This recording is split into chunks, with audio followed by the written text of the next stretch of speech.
I can solidly stand up and say, follow me guys, because now I've got your backs. I'm going to lead you. I'm going to try and do everything right I can. And I might get things wrong, but if it falls down, I'll take the flak as well. And I will do that for you boys. Once we can secure a championship for next season, you see me build. I'm going to build this place, and this place will be rocking, and I can't wait. Hello everybody, welcome back to League of 72. This is really special. Gareth Ainsworth, one of my very, not actually mid-heroes. I'm going to call you a mid-hero. Mid-hero. Yeah. I love it. Yeah, you know, let's keep you youthful in all of this.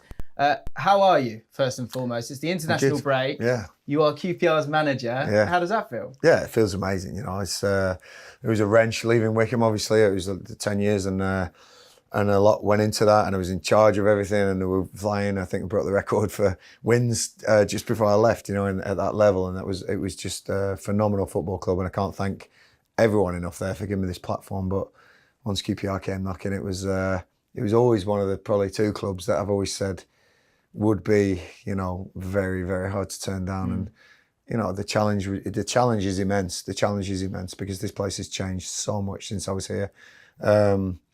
There's a lot gone on. There's a lot that I want to change. There's a hell of a lot I want to change, you know.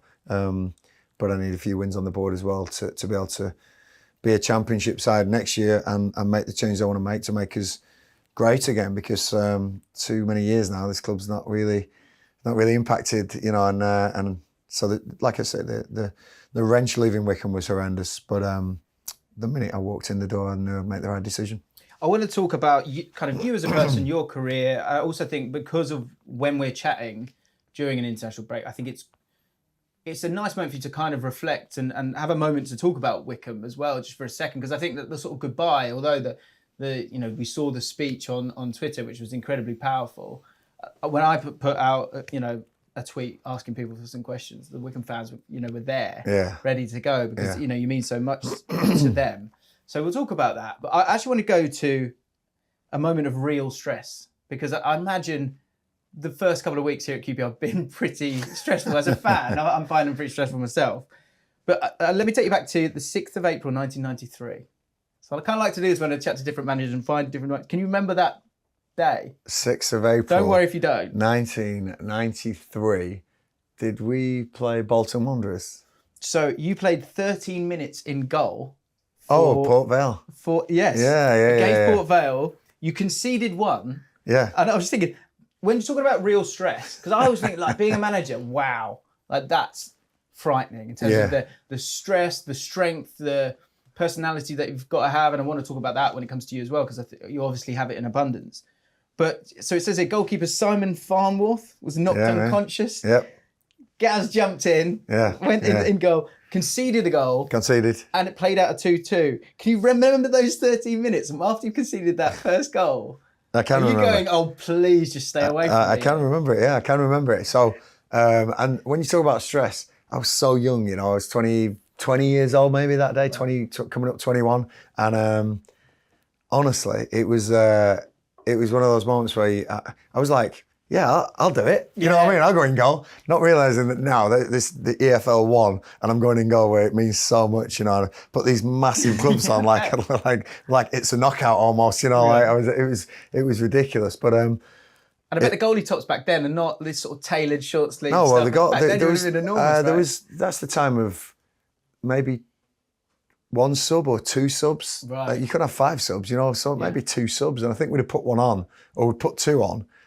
And Farney came off, and I had to go in goal. Yeah, I think we'd put 1 sub on, and Farney came off. You didn't have sub goalie on the bench in them days, and so I went in goal. I remember Kerr, he was called, he scored against me. I always remember his name. I remember Kerr, yeah. So, and I also remember diving like Superman after the ball had hit the net, watching the replay and thinking, that is shocking. So you playing up to the crowd? I remember the Port Vale fans singing, "Who the bleep are you?" I remember that. And I remember the goalie jersey being really long on me. And I remember a punch and a kick. I kicked one out of my hands. And I thought, I've got to make the halfway line here. So I did do. And, but yeah, amazing days, you know. And you know, to say that I'd signed for Port Vale a few years later for that as well. The irony of that, people remember it at Port Vale, So it was it was a great moment. But fearless, you're young, you've got nothing to lose, But I think there's certain people that will go, they'll stick their hand up, and that's why I was intrigued to ask you about that, because I think that is part of you, isn't it? Yeah, of course I would. That's what I'm holding on to. I think Yeah. that in what is a difficult moment of what feels like real stress for some, in that moment you're seeing it as an opportunity, which I think is really, really nice. Sticking with your career, 22 goals, but a couple of names that flew out. One of whom you've just been chatting to, Ian Holloway, who's another one of my heroes. I was just listening to him, seeing him have a little hug with Andy Sinton, and I was just thinking, wow, this is really special stuff. But you two had a really special rapport, and in terms of being a character, having character, both him and John Beck, who's a manager that, again, someone that a lot of people might not know about. He was sort of just before my time, but he's sort of this mythical figure. Out of those, he's someone who signed he did exist. 3 times. He definitely exists. He did exist. There's a few clips of him. Had huge success at Cambridge United. He signed you 3 times. You won your best season, 22 goals for Lincoln. With him. Like, because you meet people along the way. And another thing I've seen you say is football, and I guess football clubs, their environment, or football career is about people and moments. Mm-hmm. So when it comes to those two characters, like, just what are a couple of thoughts that you kind of taken from those two people? Talk about people. I would never have played at the level I played at if it wasn't for John Beck. 1,000,000%. He was the greatest motivator that I needed at that time.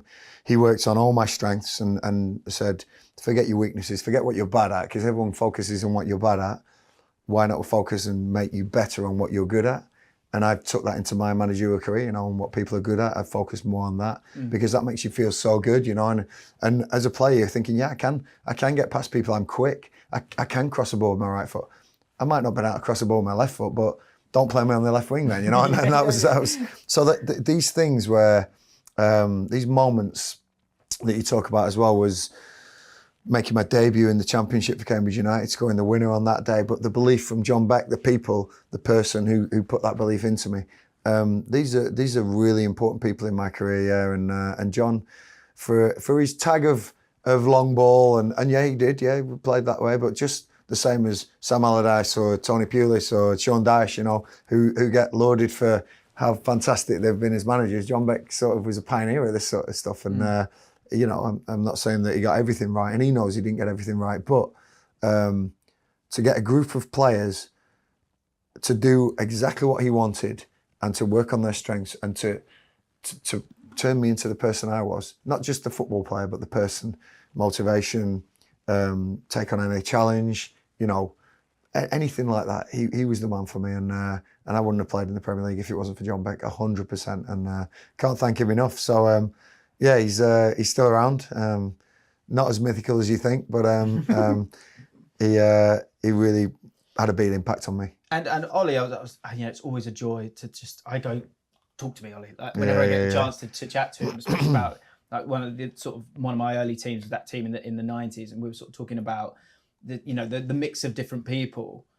When you came back through the door, I felt that you're that sort of Ollie type in the fact that, it matters what you're about, right? Yeah, and with Ollie, he was saying to me that the team that he put out, and if you do, QPR fans can obviously remember, the team that got promoted that you were a part of, there was some really talented players there, but the work rate and the sort of intangibles were non-negotiable. Yeah, absolutely. Is that another thing that... Yeah, and they say that good teams reflect their manager, and I think we all reflected Ollie that season. We all did, Yeah, a little bit crazy, a little bit in your face, a bit confrontational sometimes, but full of energy, full of team, full of I've got your back.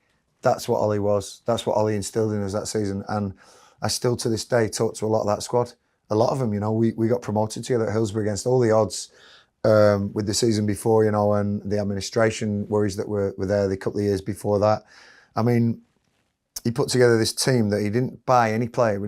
I think we had to save up to try and get Jamie Curitan. I think the fans paid for him, and with buckets around the stadium. So Ollie himself deserves so much credit for what he did for this club, because when it was at its worst, on its knees, he really transformed it with a spirit that,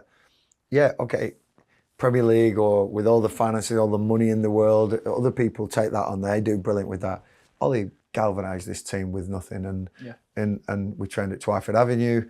We then moved to Harlington, but Ollie was brilliant, and the energy that he sort of exhumed, and you just went with him, you just followed him, and he was a great manager, and sad to see him out the game at the moment. I think he's got 12 games to make the 1,000, and he deserves that because he's done so much for football. But no, brilliant to play for Ollie, and first memories here as well at QPR. What a team that was, and Paul Furlong still to this day coaches in the academy. So when I walked in the door a few weeks ago, saw Furs, one of my ex-teammates. It's just brilliant to see that connection. In terms of that parallel with Holloway and yourself, what I see is that the player when he was a player, and then the team, you see the similarities. I think you see that, you saw that with you and with Wycombe, certainly. Do you think that's impossible to get away from? That in terms of the style of play that you have as a player ends up being seen when you become a manager? I think that you be yourself. That's how I do it, And I think you look at Pep Guardiola, who's played in Barcelona, and his teams play like the best Barcelona team there is, Man City. And when he goes abroad and goes to other teams, they play. Granted, he says that his board allowed him to buy the best players to do that, but he wants to do that. That's what he wants to do, and he's the lucky one that's at the top with them magnificent salaries and transfer fees that he can afford that. But I think if you look at teams, successful teams, they emulate their manager. I really do believe that, the backbone, the characteristics of them. And I think after 10 years, especially at Wycombe, it became ingrained in those boys, and the whole club, which was brilliant, and even the fan base. But got some work to do here to get it in here, because there's been so much difference, there's been so much change here, and it's been through the mill. But I intend to do it, and I intend the teams to play with that, a real high energy, a real resilience, and a real difficult to beat tempo that will upset other teams in the Championship. Yeah. There was so some of the questions that the Wycombe fans were asking me were to ask you was, so what compelled you to take the job at this stage of your career, when we know that you've had other opportunities, and you've also had great longevity, and you've got a Wycombe side that that was absolutely firing. Yeah. Why did it need to be now for you? Do you know what? I thought that the challenge was a real big challenge, and a club I have connections with as well. I played for this club for 7 years, 150 plus games here, and I think that means a lot as well. Although no more than it did at Wycombe. I played a lot of games at Wycombe as well. Does it make it feel more dangerous for you then? Yeah, of course, yeah. But I think for some reason the challenge in life, the challenge at Wycombe was huge. Still trying to compete, get to the Championship for that club, was huge. But this was even bigger. This was really even bigger. And then, I'm not gonna hide away and say finances as well. The Championship, where you are. I've got a family. I've got, I want to try and provide for them as much as I can. And this challenge for me was right. Can I make myself a Championship manager, a respected Championship manager, which was hard at Wycombe because we didn't ever have the finances to compete. 4,000 fans, 4,500 fans. We would have got more in the Championship season, but COVID and that. But this is a big club. This is a bigger club, and like I said, the finances really. To be able to bring players in at some stage, to be able to attract the bigger, better players at this level, I think is a challenge for me as well. I wanna make sure I get that in, get that right. And really, Matt Bloomfield, what an opportunity for him as well, to take over at Wycombe and cut his teeth. Who was my general, my captain for so many years, and I'm proud to have left him a team that I believe can still get promoted, and I want them to get promoted. But no, the challenge here, the connection to the club, and being a Championship successful manager is something I've really wanted to do for many years. It's funny you bring up Bloomfield, because there was a couple of great quotes from him in an article. First one I think is really interesting.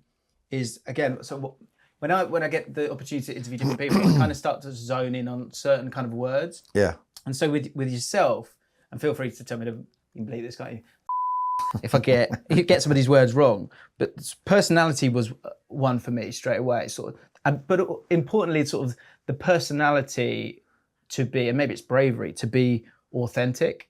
I really enjoy that about you. Yeah. And Bloomfield said that he was always at the centre of things, whether to be the centre of team meetings, team days out, or in training. He was always in the middle of everything that was going on. So people always gravitated towards him and his energy to draw people in and let people follow him. You said yourself that you feel like you're a kind of you are a leader of men. In a tough situation like this, being at the center of it all, and these words like, energy, people following you, you leading, can you just explain to me kind of how that's been in these first 3 weeks, if you've enjoyed it, if it's been frustrating, and what that is? What is being that leader of men to you? Yeah, it's been very enjoyable. It's been very enjoyable to know that there's been a shift, and people coming to me and saying there's been a shift in energy at this place. You definitely know you're around now.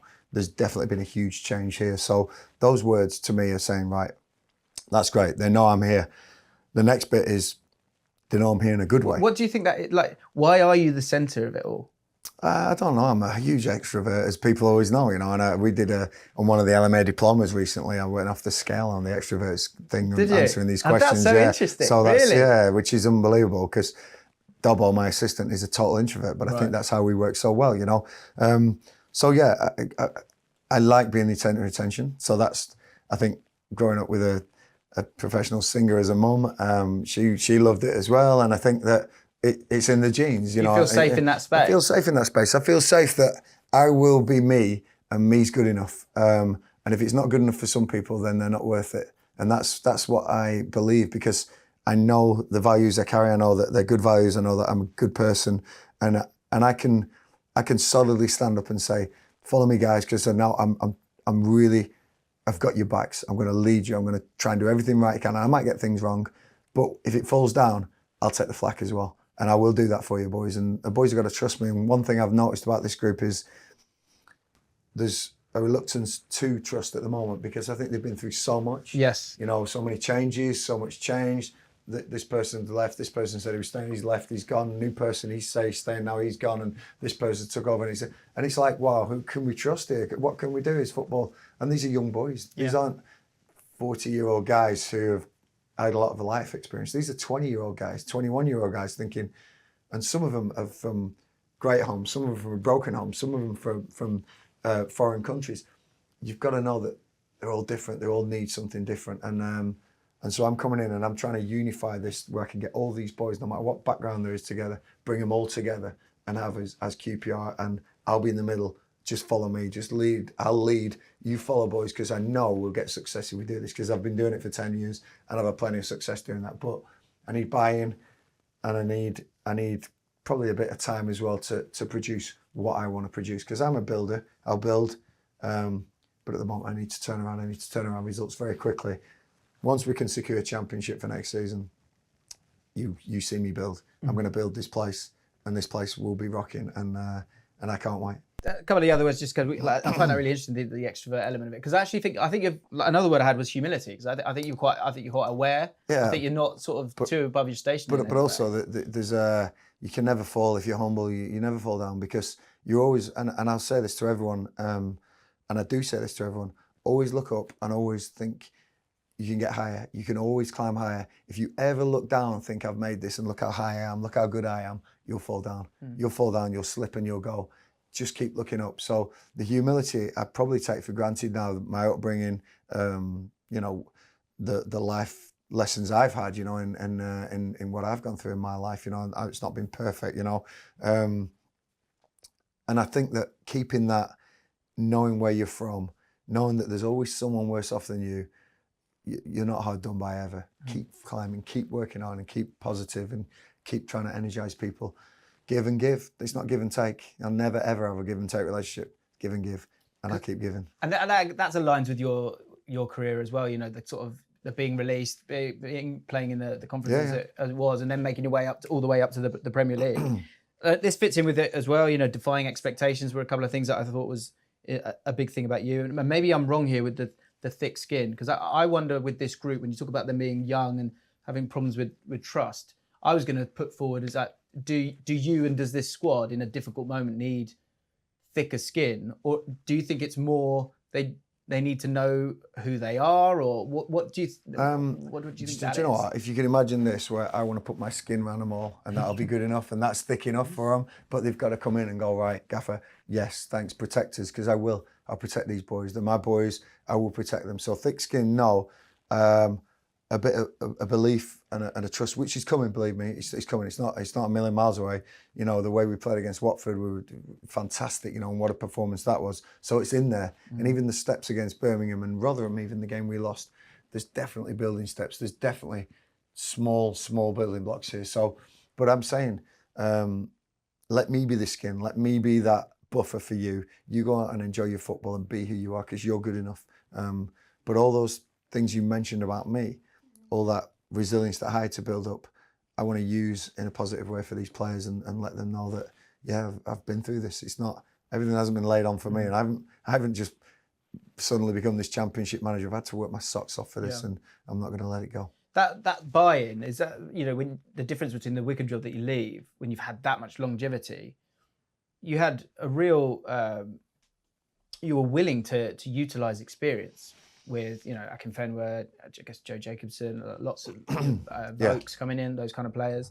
Is that something that you feel like is missing here a little bit? I think the experience for me is important in teams. Yeah, I know that you know, there is a big sort of ethos and drive to get some of our younger players up and playing first team football and become assets, and that's great. But I did that in my last club with Mehmete, with you know, we give Ibiri Eze his debut, you know, and his full debut. Good choice. And, yeah, I mean, so, but the platform these boys need to shine on is these experienced stalwarts that can provide a platform for your Mehmetes to go, I've come in from step 9. I don't know what this is all about, but I've got Joe Jacobson next to me and he's talking me through this, and I've got Akinfenwa going, you'll be okay, stay with me. And then eventually they overtake these experienced players and they become the star, they become the superstar, and they're unbelievably talking to the next boys coming through. I see that. So I do need these boys who've played games. I do need these experience who've been through a lot of life skills, a lot of football skills.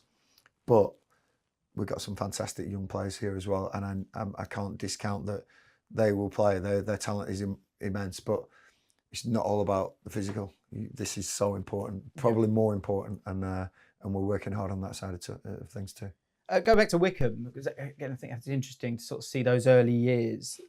How do you reflect on those early years? Because it was a tough, not ready and learning. tough time for you. Not ready and learning. I've heard you say not ready a few times. Yeah. What do you mean when you say not ready? Not ready at all. You know, thought that, didn't really look into management as football manager. Look at the word management. I wasn't managing anything. I was just took the reins really and tried to keep the horse going in the same direction. Really, that was a bad direction, because. What did you think management was? I thought management was, because I'd had a decent career, I'd get the respects. I could just get wins. I know how to play 4-4-2, 4-3-3. I know how to, and I was a million miles away. Honestly, when I say this is the biggest thing, motivating players, dealing with problems on and off the field. These are bigger and more. You get more of this than any of the tactics. Give me tactics and just going out and coaching every day. But you've got to manage egos. You've got to manage situations away from football. You've got to manage a group of 30 players when only 11 can play. Only a third of them are going to be happy. 2/3 unhappy. How do you get them round? And not just that, you can't just get rid of them, because in 2 weeks you're going to need one of them to come in the team and make him feel happy. All these things, all these management things that you need to do. I know my title's head coach here, but still it comes under that, managing the players, managing the squad, managing the youngsters, you know, coming in training, managing the older boys because they're getting frustrated with some of the youngsters, you know, all this sort of stuff.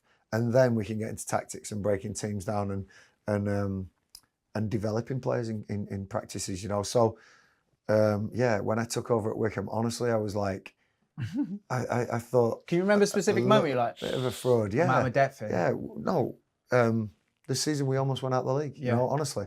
The season we almost went out the league, I was winning games early on in that season, getting away with it, not really analysing why we'd won the games. Big mistakes from me, just thinking, yeah, this is all right, this is great. Honestly, I don't mind admitting this. Mm. I wasn't analysing how we were winning games. I wasn't looking, going, what was good, what was bad. The time now I put in looking at the videos and looking at what went wrong, what went right, what could be better at, what potentially this player could do, that player could do. I wasn't doing, and only towards the end of the season when I'm thinking, hell, this is getting close. And then we sink into the bottom two on the last day of the season. Yeah. I mean, how I got away with that, I really am proud to say that. Thank goodness someone who was looking down on me that day, because I got away with that. But it was the best moment of my managerial career, because then I went, you got to make a change, Gareth. You cannot pretend here. You cannot just turn up every day and being this and just giving the energy and just going, right, come on guys, we'll be fine. You've got to look into this. You've got to give some substance, some depth, some management, and that's what happened in that season. We signed Alfie Mawson, we signed Aaron Pierre, we signed Paul Hayes, we signed some good players, ended up at the playoff final, and I'm glad to say since then I think I've had a steady incline, and I intend to keep that going at QPR. Absolutely, that sounds good. Is there a moment where it clicked at Wycombe in particular? Yeah, that first season, that when we got to, I say my first season, I say that is my first season as a manager, because I wasn't a manager before that, but that first season, I started realising the value of the mind desire. It's crazy this, because I'd always had this as a player. That's what I made the Premier League in. Desire, fitness, being able to be stronger resilience-wise than somebody else. And then when I took over as a manager, I never really brought those things into that. It was only that season where I went, right, this is what I'm going to work on. And I can safely say that team was a reflection of me on the pitch, the energy, the togetherness, and that's what I intend to bring here. And hopefully, like I say, keep progressing this football club as well. Last one on Wycombe is that speech, a few weeks on.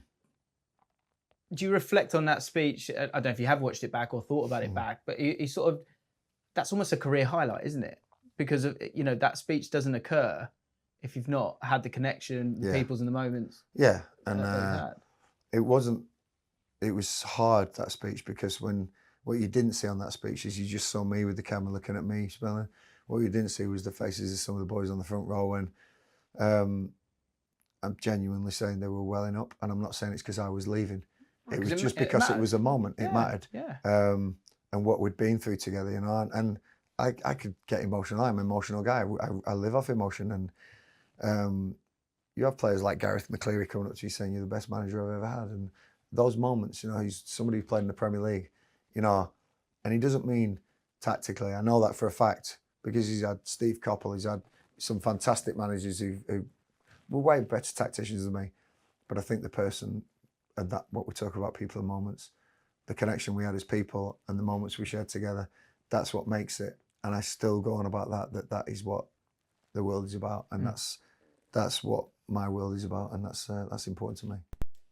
When it comes to the team now and Richard Dobson, I'm intrigued to know, how does your partnership work, and sort of who has which duties? Do you do it all together? Yeah, so Dobbo's a fantastic coach, a brilliant coach, and he brought on some great players in the Wycombe youth team before he became assistant manager. Matty Phillips, who came through QPR's doors, Jordan Ibe, Courtney House, who's playing at Aston Villa. So we've had our fair share of them success stories from Josh Laurent, Josh Scowen, all these people who've come through QPR's door as well. He is a brilliant developer of people, a great psychologist, really good in refining what you are as a player and developing you. He's really good. What I do is I will look at a game and tell you how to win that game and what will win that game. And together we'll work really hard and say, right, this is what will win that game. This week we need to work on this and develop this better for the boys. And we come together at the end of the week and go, right, this is the 11, this is what we're going to do. And listen, it hasn't worked well for a couple of weeks. Blackpool 6-1, 5 set pieces. You take that out of the game and people will be screaming at the TV going, you can't take those out of the game. I know you can't. Yeah. But both boxes, honestly, if we'd have defended set pieces better, then there's not a great deal in that game. Saturday, Birmingham, people are going to look at this and go, yeah, we were rubbish. We didn't attack well. We went a little bit direct, a little bit one-dimensional. Give me Chris Willett, give me Elias Chair to put into and to play some unlocking the door that Birmingham put 7 behind the ball and headed everything that came into their box. I know. I'm very aware of this. Yeah. I look at the games myself. I don't need people to tell me this. And conceding after 2 minutes for me, after a 6-1 defeat, the next 88 minutes, I was proud of, because they could have easily collapsed, gone, here we go again. Yeah. They stayed strong. It's not easy at the Loft. It's not easy, you know, and with the fans as well. Some of the fans, you're saying that's not helping. It doesn't help some of the negative. We hear it, we know it. It's understandable. Some people do that, and I understand that as well. So, listen, I know that if I went on the internet, I'd find someone who hates me, someone who loves me, and someone who's in the middle. And often it's the same person as well. So you see my Twitter account there. So stop tweeting. All right, yeah. But it's just football, and I will stick by my standards, the way I do things, and I'll give my absolute best for this football club. And those players that we're all keen to see back, in terms of that step up from Wycombe to QPR, you've got to be salivating over that. You'll be so excited because there's tens, there's ballers here, right? Don't use that word. I've used that word too many times since I've been in here. Oh, okay. Too many ballers. Footballers. There's some footballers here that are great footballers, because footballers have all sides of the game, not just the on the ball stuff. But honestly, I have an unbelievable squad here. Some real good talent, like you say. Some people who can do things with the football that I haven't seen before in coaching. Maybe Abire, when he came, I've got a couple of Abires out there thinking, wow, you look at when Ilias gets the ball or Chrissy Willett, people like that, and I've seen the videos of these. I haven't actually seen them in training yet, but I can't wait to get these in the team, getting the ball to these people in dangerous areas. But then you've got your Chrissy Martins and your Balligans and your Stefan Johanssons and your grafters who are going to give that platform I talked about for these fantastic footballers to start playing. And like I say, watching training, some of the possession stuff is just unbelievable. They're really good players. But again, we can't play everything in front of teams. We must hurt teams. We must get at that back line and make sure we're taking our chances. We didn't create enough in the last couple of games. But again, trust me, I'm working on it. People are sitting at home going, what's Ainsworth doing? Is he just dancing around at the training ground? No, I'm not. We're trying to work hard on things, believe me. But there's a little bit dancing when we Although I've heard rumours of cartwheels actually coming from your own mouth sometimes in training. Listen, if the boys do something and in training, and I've said to Tim Robinham, I said, if you score a header, I'll do a cartwheel on the touchline because you're good with your feet, left foot, right foot. I know you can do that. That long it's stride. The header I'm waiting for. Yeah. So when you hit that box and you attack a header at the back stick, I'm not sure we'll see a cartwheel this season, but I'm hoping to, and I'll stick by my word. Amazing. If he scores a header, I'll be doing a cartwheel on the touchline, okay? But it just anchors that feeling of brilliance from the boys and that sort of, yes, and we're all in it together. Because really, that's what we were in 2003-04. Yeah. We got promoted, and I want to do the same for this squad. And there was that tiny moment of sort of the first 35 minutes against Blackburn. You're going to the game thinking, okay, what I'm going to see here? I got it, I saw it, and then Chair gets injured. Yeah. And then it makes it a lot harder. And these are big moments in the game, because as you said, I'm glad you saw it. I mean, equalising against Blackburn at the Loft in my first game was like, right, we're here. Yeah. And if you keep pressing like this, boys, we're going to do this. And I'm hoping that in the 3 home games, we've definitely felt it. The 2 away games, haven't gone as well, but we've got Wigan coming up. I'm sure we can develop even more my culture, my way, and start getting these points on the board. In your first spell, you were part of, I don't know if you were consenting in this, but it went out, the 4-year plan. So you've then gone off to Wycombe, and that's a good watch, guys, if you get a chance. You then went off to Wycombe. You had 11 years there. I wanted to finish with this because I'm looking forward to some longevity here. What's the 11-year plan for QPR? Short term, stay in the Championship. Mid-term, start a culture here and a building block that we can implement what we're trying to do here, which is develop some of these youngsters into a team of real solid individuals that you can rely on, that are going to be there giving you a platform to play your greatest football you can. Selling good players onto the Premier League and then eventually not having to do that, nicking one of these playoff spots and looking back up at the Premier League one day. That's my aim. Whether it comes true or not, I will give it my best shot, believe me. We're all behind you, Gareth. Thank you so much. Lovely to chat to you. Cheers.